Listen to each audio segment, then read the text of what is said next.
In the grand tapestry of history, some figures are immortalized for their conquests, their vision, their unyielding courage.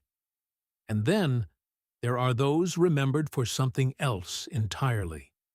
Today, we unravel the story of a king who had it all: the largest empire the world had ever seen, armies beyond counting, and wealth that defied imagination. He was the King of Kings, the ruler of Persia.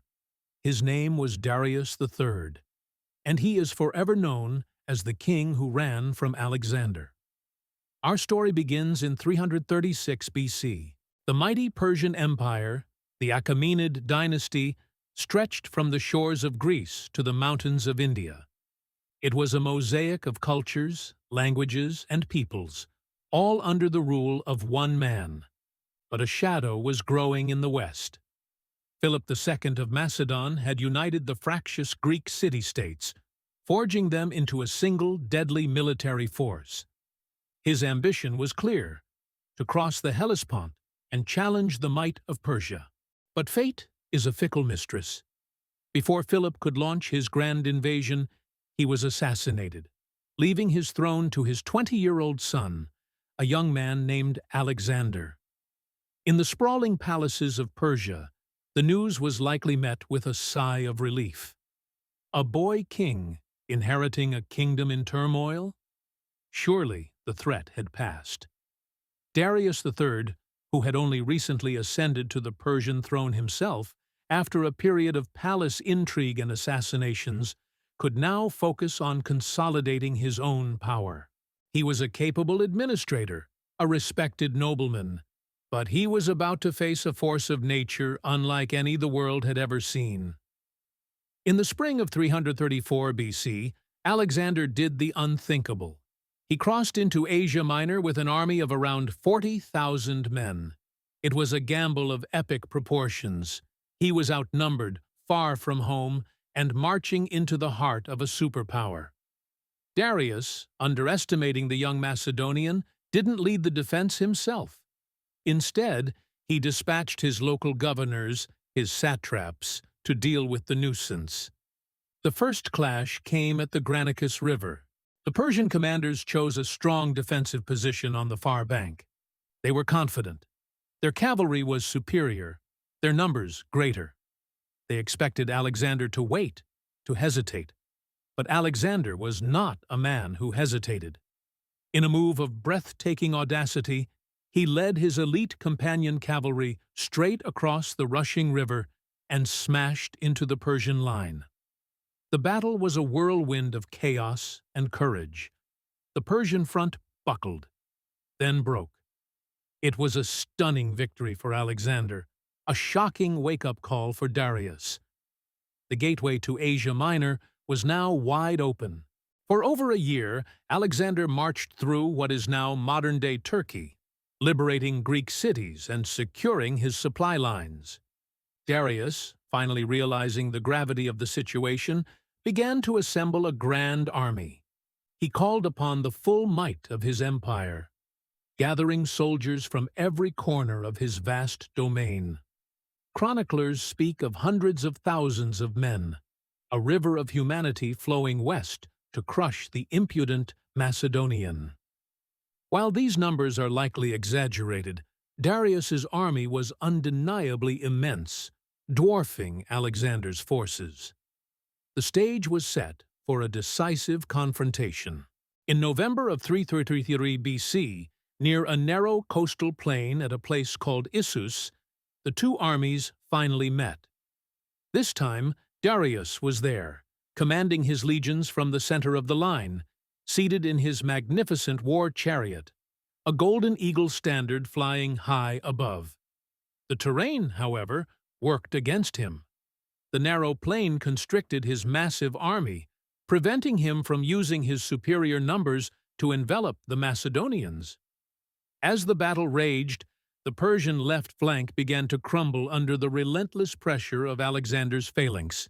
Seeing his moment, Alexander, at the head of his companions, launched a daredevil charge directly at the center of the Persian line, aiming for one man, and one man alone: Darius.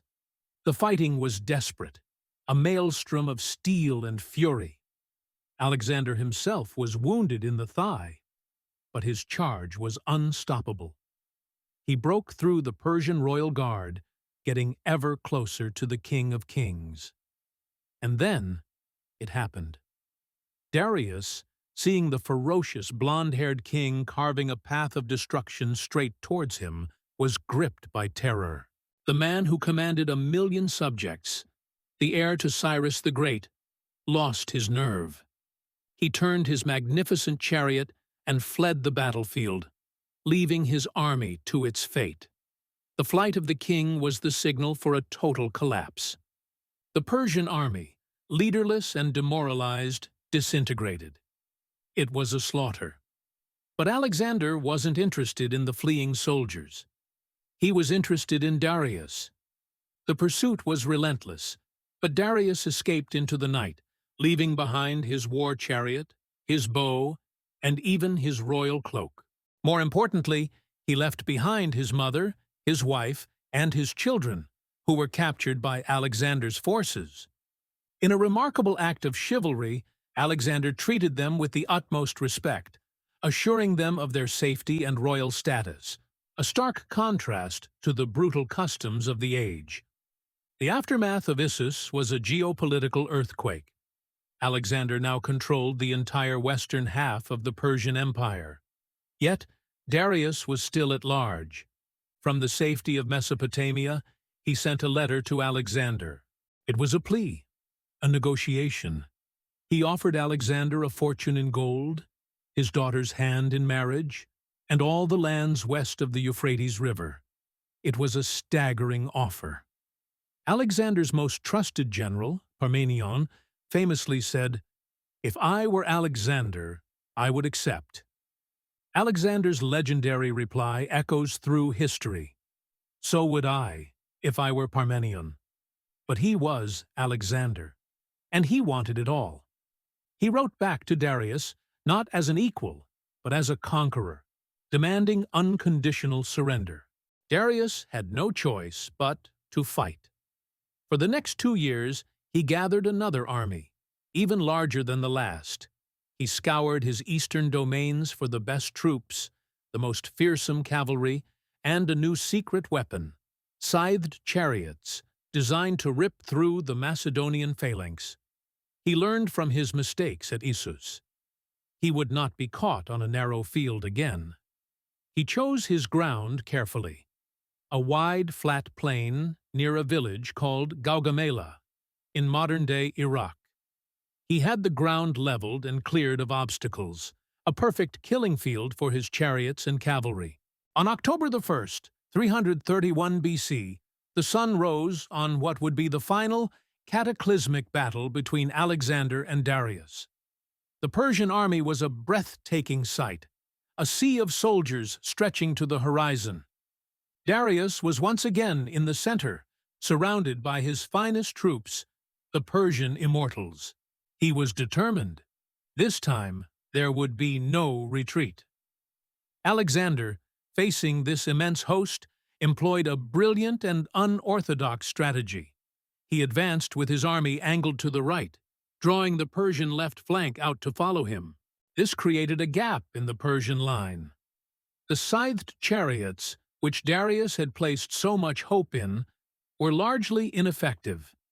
The disciplined Macedonian infantry simply opened their ranks, letting the chariots pass through harmlessly before closing ranks again. Then, just as at Issus, Alexander saw his opening. He wheeled his companion cavalry and charged like a thunderbolt directly into the gap he had created, once again making a beeline for Darius. The history of the world held its breath. For the second time, the King of Kings found himself face to face with the terrifying, relentless Macedonian. And for the second time, his courage failed him. He turned his chariot and fled. The story repeated itself, but on a far grander scale. The flight of the king triggered another catastrophic collapse. The Battle of Gaugamela became one of the most decisive victories in military history. The Persian army was shattered beyond recovery. The path to the heart of the empire, to Babylon, to Susa, to Persepolis, was now open. Darius fled east, a fugitive in his own empire. He hoped to rally support in his eastern provinces to raise a third army. But his authority had evaporated. His nobles, his generals, saw him not as a king, but as a liability. A man who had twice fled from the enemy could no longer command their loyalty. Near Hecatompylos, a conspiracy formed, led by one of his own satraps, Bessus. They arrested Darius, intending to hand him over to Alexander in exchange for mercy. But Alexander was closing in faster than they anticipated. In a final, desperate act, as Alexander's advance guard approached, the conspirators stabbed Darius and left him for dead in a wagon by the side of the road. A Macedonian soldier found him, still breathing, barely alive. He asked for water. In his final moments, the last king of kings of the Achaemenid dynasty, the man who had ruled the known world, was given a drink by a common enemy soldier. He died before Alexander could see him alive. When Alexander arrived, he was said to have been filled with rage and sorrow. He covered Darius's body with his own cloak and vowed to avenge his death. He hunted down and executed Bessus and the other conspirators, not just as a conqueror, but as the legitimate successor to the Persian throne, punishing regicide. Darius was given a magnificent royal funeral and buried with his ancestors. The story of Darius III is a tragedy. He wasn't a tyrant or a fool. By all accounts, he was a decent man, a competent ruler who had the profound misfortune of being the contemporary of a military genius, perhaps the greatest the world has ever known. He was a king who, in the two most critical moments of his life, chose self-preservation over duty, flight over a final stand. His flight didn't just cost him a battle, it cost him an empire. And it cemented his legacy, not as the ruler of Persia, but as the king who ran from Alexander. Thank you for watching. If you're fascinated by the epic tales of the ancient world, don't forget to like, subscribe, and hit that notification bell for more stories from history. We'll see you in the next one.